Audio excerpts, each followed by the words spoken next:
A veces, al diablo le da por bajar al mundo de los humanos y atormentar las almas de los ciudadanos con preguntas hasta cansarse. Interactuar con él podría suponer el fin de la felicidad, como me pasó a mí, y ahí vuelve.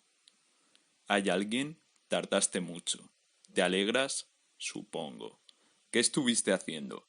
Escribir. ¿Algo nuevo? Sí. ¿Teatro? No. ¿Libros? No.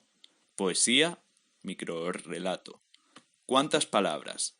Pocas. ¿Me dejas ver? Toma. ¿Solo este? Sí. ¿Tienes más? No. Título, preguntas y respuestas. ¿Cómo se interpreta? Recita las preguntas. Solo empieza. ¿Qué quieres? Libertad. ¿Sientes ataduras? Sí. ¿Razones? Censura. ¿Soluciones? Ninguna. ¿Pesimista? Siempre y seguiré siéndolo. ¿Qué harás para solucionarlo? Escribir. Si te prohibieran escribir, moriría. ¿Qué te hace vivir? Poder escribir. ¿Qué te impide morir? No seguir escribiendo. ¿Alguien te lee? Quizás. ¿Te importa? No. ¿Para quién escribes? Para nadie, para todos. ¿Dejarás la ambigüedad atrás? Nunca. ¿Amas a alguien? Amo a la escritura.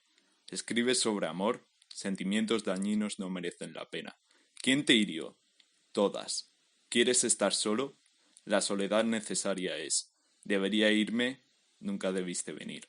¿Qué soy para ti? Todo el mal condensado en un ser. ¿Halago? Por desgracia lo es. ¿Tienes corazón? Criogenizado. ¿Sientes dolor? Solo tristeza infinita. ¿Qué deseas? Tranquilidad escribiendo. ¿Tienes ojeras? Llevo días seguidos escribiendo. ¿Estás más delgado? Problemas sin importancia. ¿Llevas días sin comer? Sí. ¿Morirás? Supongo. ¿Temes a la muerte? No. ¿Por qué? Porque seguiré vivo en aquello que escribo. Darío Puerto Gómez.